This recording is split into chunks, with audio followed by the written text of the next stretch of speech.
Salut à tous, j'espère que vous allez bien, c'est Romain et on se retrouve aujourd'hui pour le deuxième épisode de Qui tu gardes, qui tu gicles au PSG. Même si ça irait plus vite si je vous disais qui je garde, sachant qu'il y en a 3 ou 4 tout au plus, la réalité c'est pas ça. Donc on va continuer ce qu'on a commencé hier, mais avant j'aimerais revenir sur la polémique du jour, vous le saviez. Le slogan du PSG en août c'était « plus de passe droit ». Aujourd'hui, c'est pas une semaine sans qu'on parle de nous en extra sportif. Les passes droits, vous pouvez les oublier. Après, le comportement de Mbappé contre Montpellier en août, les likes de Neymar sur Twitter suite à ce match, le pivot gang, l'armée numérique, les rumeurs de départ de Mbappé avant le match contre Benfica, les accusations de racisme contre Christophe Galtier, de violence sexuelle contre Achraf Hakimi, la non-prolongation de Lionel Messi, l'histoire qu'il avait dégagée de l'entraînement parce qu'il n'était pas content, Mbappé, la campagne de réabonnement, bref, j'en ai oublié plus de la moitié. Tout ça pour vous dire que cette saison, on a atteint le Graal du divertissement. Et là, on a encore un dossier à mettre dans notre classeur qui est quand même très très haut en matière de gestion. Tout commence la semaine dernière pour moi, quand les mecs sont revenus du match pitoyable qu'ils ont fait contre Angers, mercredi à 11h. Les mecs ont eu 4 jours, les mecs qui étaient titulaires. Messi s'est rendu en Catalogne, les autres, je sais pas ce qu'ils ont fait. Les Espagnols, si. Fabien Ruiz et tout ça, là, ils étaient à Séville. Voilà, ils sont allés danser le flamenco. Et donc, ils sont revenus que mercredi, oh les pauvres choux, pour préparer cette défaite absolument honteuse contre Lorient. Et donc, avant le match contre Lorient, le staff leur dit, bon, mardi, vous aurez du repos. Et si on gagne, vous en aurez aussi lundi. Mais si on perd, lundi, vous revenez et vous aurez votre repos mardi. Ils ont fait ça pour éviter les déplacements internationaux qui, évidemment, déplaisent au staff quand il y a du temps libre, bien sûr.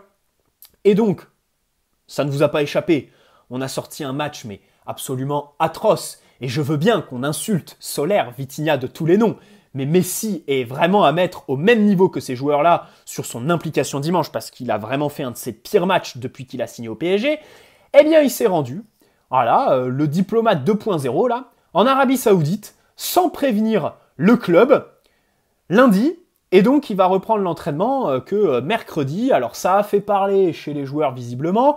RMC nous a dit plus tôt dans la journée que le club ne pensait pas prendre de sanctions vis-à-vis de Messi, mais on a eu un papier de l'équipe, Loïc Tandy, qui nous dit « Ah là, Nasser, il n'est pas content. Attention, Nasser, il est actuellement aux États-Unis et il a décidé de prendre le dossier en main. Donc il a appelé Messi en FaceTime, il lui a dit écoute, dans le club, le Harlem Globetrotter, c'est moi, c'est pas toi, voilà, je suis aux États-Unis mais je te fais la leçon parce que t'es allé en Arabie Saoudite et on réfléchit à une sanction. Alors à voir ce qu'on va faire. Moi bien évidemment, je vous le dis tout de suite les gars, ce déplacement en Arabie Saoudite là, c'est typique, mais c'est vraiment l'exemple parfait de quand on se fait insulter de club pré-retraite en fait. Les trucs de droit à l'image, d'ambassadeur, machin chouette, mais ça c'est David Beckham qui fait ça. C'est David Beckham quand il fait la promotion de la Coupe du Monde au Qatar, Zidane et tout ça. Ou alors c'est Ronaldo qui fait pas les choses à moitié et qui va carrément jouer là-bas. Mais c'est pas Messi qui est au PSG, à Paris, et qui fait ces trucs d'ambassadeur, machin chouette, parce qu'en plus, le pire dans tout ça, c'est que,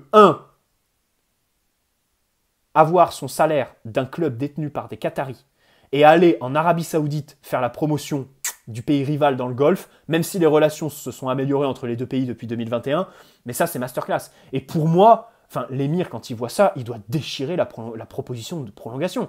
C'est évident en fait. Tu vois, quand tu es un Qatari, tu vois ça, c'est un affront. Même si, il faut signaler que son truc d'ambassadeur, il était fait avant sa signature au PSG. C'est un contrat qui n'a pas été fait depuis qu'il est venu chez nous. Voilà. Et puis, évidemment, dans un second temps, les gars, Messi manque pas d'argent. À un moment donné, on le paye plus de 30 millions. Il a d'ailleurs quitté le Barça pour ça, parce que si il aimait vraiment le Barça, il aurait joué gratuitement pour eux. Sachant que, avec tous ses contrats sponsoring, je pense qu'il vit bien. D'ailleurs, je crois qu'il a 100% de ses droits à l'image. Je rappelle que quand c'est les soirées Ligue des Champions, là, on le voit plus sur les pubs des Chips Lay's que sur le terrain, Pepsi. Donc à un moment donné, ça suffit. Ne venez pas me dire qu'il avait besoin d'aller faire son truc commercial, ou alors ne venez pas me dire qu'il adore l'Arabie Saoudite et qu'il avait besoin d'aller là-bas, attention, pour se ressourcer avec Antonella. Non, non. Messi, lui, ce qui lui plaît, c'est Barcelone et Rosario. Le reste sur la planète, il s'en branle. Et il va en Arabie Saoudite pour prendre le chèque qu'il avait absolument pas besoin de prendre. C'est pas comme si sa conseillère l'avait appelé pour lui dire hey, « Mon coco, là, t'es bientôt en interdiction bancaire, fais rentrer de l'oseille. » Donc, je suis désolé, rayez au minimum la proposition de prolongation parce qu'on sait très bien que, allez, Campos, peut-être que lui, il veut plus de Messi. Nasser, peut-être aussi. Mais alors, l'émir, on sait très bien que lui, qui regarde un match sur 10 que quand c'est la Ligue des Champions, tous ces zigotos là-bas, là, qui l'ont accueilli au Qatar, lui ont donné la Coupe du Monde, machin chouette, évidemment que c'est eux qui veulent le prolonger. Mais rayez, déchirez la proposition après ça, et même après les performances, en fait. Parce que là, c'est juste lamentable. J'en fais peut-être des caisses. J'en fais peut-être des caisses parce que dans ce club, ce genre d'épisode, on l'a souvent eu. Cavani, même légende qu'il est, Cavani a plus de jours de retard cumulés que Neymar au PSG. C'est un fait. Hein. Plusieurs fois, il est revenu en retard de vacances. Voilà, il y a eu plein d'épisodes. Avec Zlatan l'avait dit et tout ça, quand il se cassait à l'étranger, il y en a eu aussi.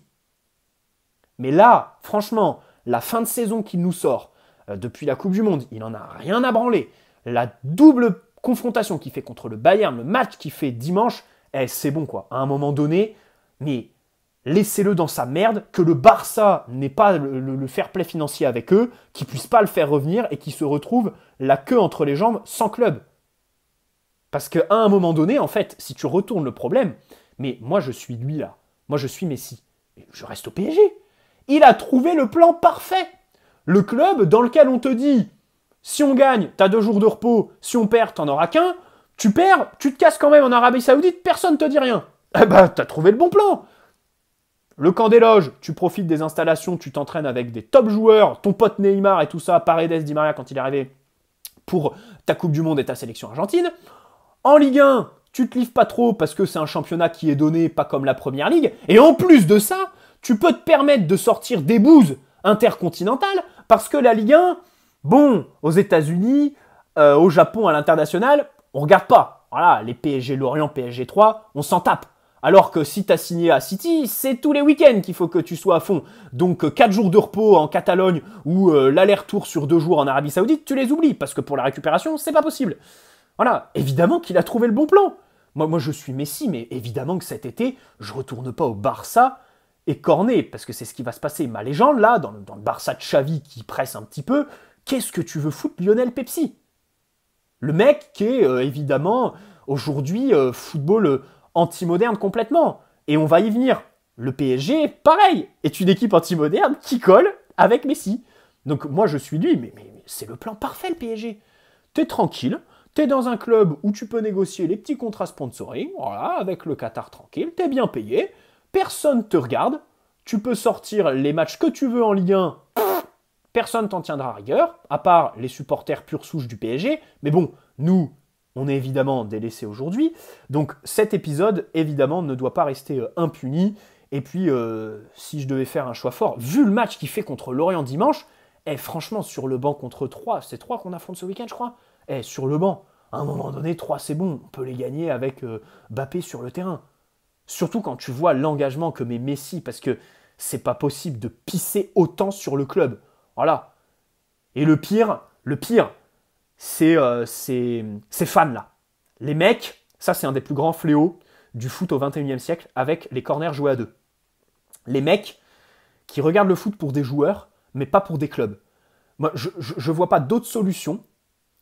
En fait, ces gars-là, ils ont été tabassés par les videurs de Roland-Garros et du coup, ils ont rayé le tennis de leur carte des sports.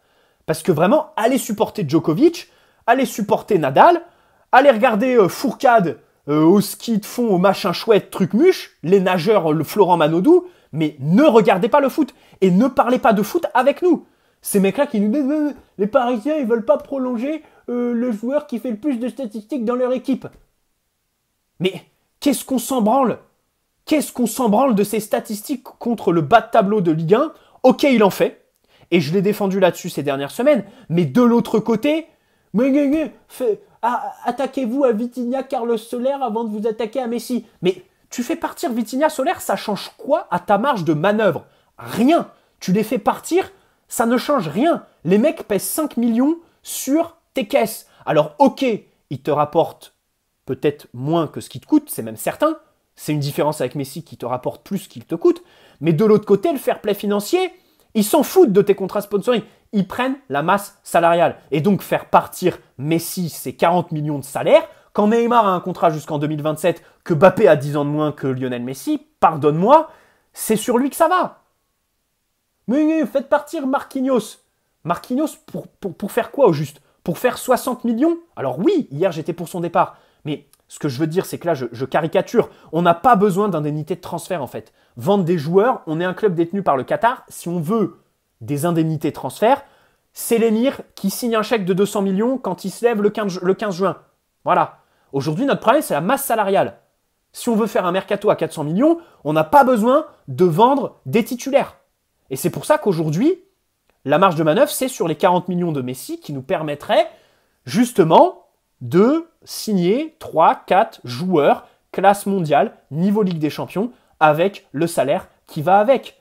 Parce que de l'autre côté, la réalité, c'est que oui, on a des dirigeants pourris qui prolongent Marquinhos, Messi, Neymar jusqu'en 2027, Mbappé à 24 ans, pour moi, je l'ai dit, même scénario, les indemnités, Mbappé à 200 millions, on peut s'asseoir à une table. Moi, personnellement, je dis non.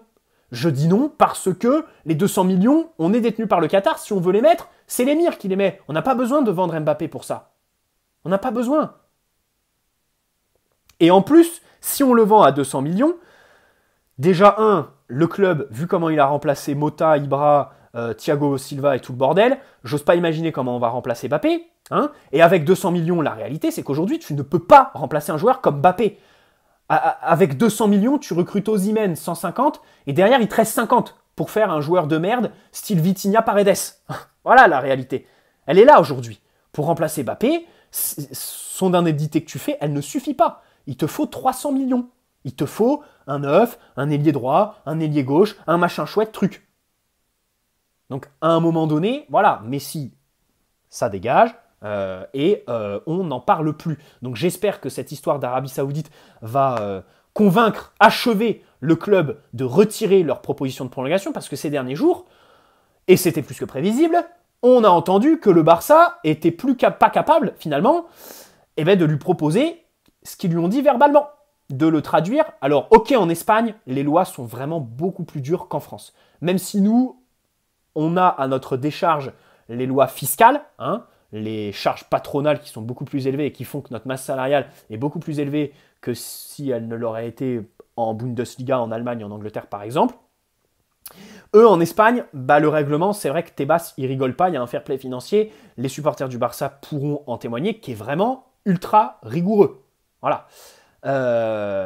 Donc, concrètement, là, j'ai quand même l'impression, en fait, c'est pour ça que je me suis énervé et que ça fait 13 minutes que je débite, parce que j'ai vraiment l'impression qu'on se dirige vers une prolongation par défaut de Messi au PSG. Voilà. Alors que c'est sur eux. En fait, s'il prolonge, ce sera comme Mbappé l'année dernière. Voilà. En avril-mai, on fait les plans machin chouette avec un Mbappé qui part. Au final, il prolonge contre toute attente. Et du coup, sur le mercato, tu n'as plus de marge de manœuvre. Tu ne peux plus te permettre de recruter des Bernardo Silva parce que ta masse salariale est trop élevée, tout simplement. Et au final, tu te retrouves avec des Vitinha et un mercato que tu tabasses, que Luis Campos, le premier, tabasse chez Roten fin septembre sur RMC. Donc bon, c'est sûr que c'est compliqué. Bon, revenons sur notre histoire de qui dégage, qui reste. Bon, Draxler. Alors lui, c'est un des plus gros gâchis, un de mes plus gros regrets RQSI, parce que vraiment, techniquement, joueur très soyeux, joueur qui avait une très belle finition aussi, une belle appréhension du dernier tiers. Malheureusement, le football n'est plus sa priorité, ça dégage. Ismaël Garbi, j'ai bien aimé son entrée contre Lyon. En fait, c'est ça qui me dégoûte avec Christophe Galtier, c'est que il est arrivé au mois de juillet, avec pour mot d'ordre la popularité. Et on y reviendra. Ça, c'est ce qui a mené toutes ces actions au PSG. La popularité, la quête de légitimité auprès de l'opinion publique. Il a bien été aidé par les médias, qui l'ont bien protégé. Voilà. Pochettino en prenait plein la gueule quand Galtier est quand même plus qu'épargné. Voilà. Et là, aujourd'hui, en fait, dans sa quête de popularité, Il sait très bien qu'il dégage. Il pourrait faire des choix forts, mettre des jeunes et tout ça, mais il ne le fait pas. Donc, même là-dessus, il se trahit. Bon, dans tous les cas, des jeunes, Garbi, je l'envoie quand même en prêt. Je crois qu'il était prêt d'aller à Nice cet hiver, si je dis pas de bêtises. Franchement, le seul jeune que je garde là, c'est Warren Zaïre. Pour moi, c'est vraiment le seul, avec peut-être Ayman Karim, et qui du coup est rentré contre nous. Pour moi, c'est vraiment les deux cracks que je qualifierais de générationnels dans cette génération qu'on a aujourd'hui. Le reste, ça peut partir en prêt. Voilà, Garbi compris. Leandro Paredes. Ah voilà, tout à l'heure, je vous parlais du PSG qui n'a rien à voir avec une équipe du 21e siècle.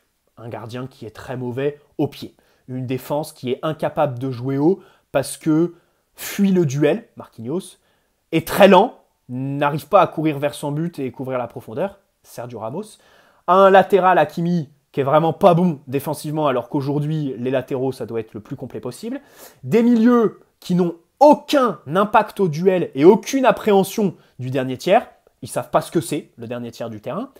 Et des attaquants qui font aucun repli, aucun travail de pressing et aucune course pour proposer des solutions. Là, on peut penser à Messi de manière instinctive, mais j'inclus aussi Kylian Mbappé. Kylian Mbappé, qui, on le rappelle, est un grand friand de match. À la limite, Pepsi, on sait très bien que son temps libre, il le passe avec sa famille, là, il fait ses stories Antonella. Neymar, lui aussi, il l'a dit. Même si Neymar, c'est un des joueurs qui court le plus, qui colle le plus avec le football d'aujourd'hui. Lui, il l'a dit, lui. Lui, il aime pas regarder le foot. Donc, enfin, les joueurs, on le sait tous, en fait. C'est ça qui me fait marrer, c'est que ils regardent pas les matchs. Qu'est-ce que tu veux les écouter voter au Ballon d'Or pour les distinctions individuelles? Les mecs, ils votent que pour leurs potes et ils regardent même pas les matchs. Ils ont aucune crédibilité.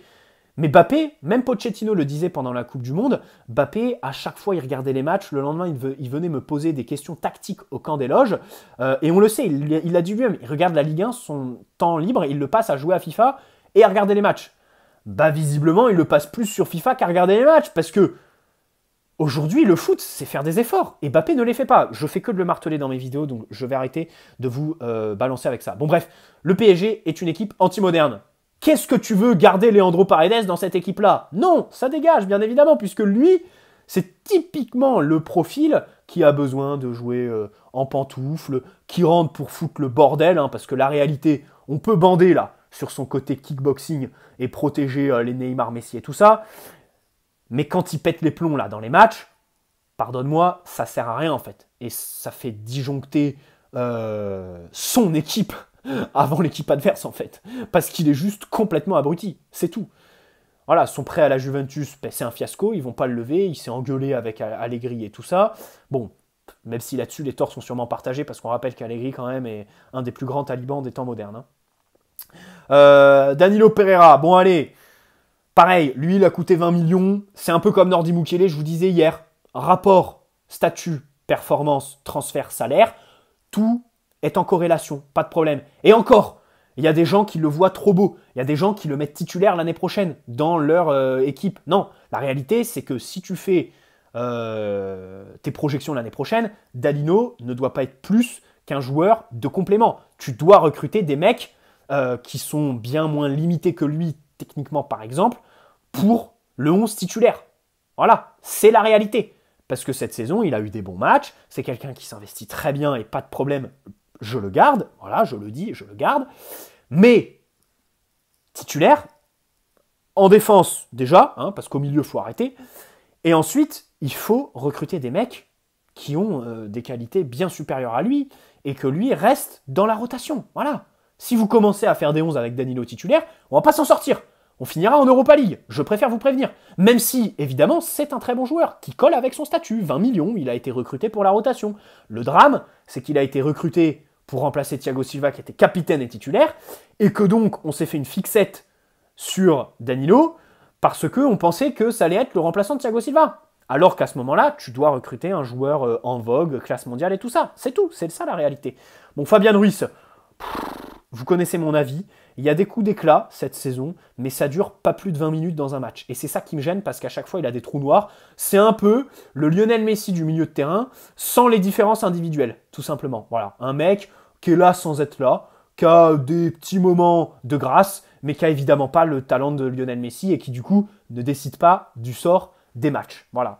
Je comprends pas pourquoi on l'a signé. Allez, il est arrivé tard. Comme je l'ai dit, il est arrivé tard. Peut-être qu'avec une préparation, il peut quand même apporter. Il a un bagage technique par rapport aux Gay, Wijnaldum et Herrera l'année dernière. Donc, bon.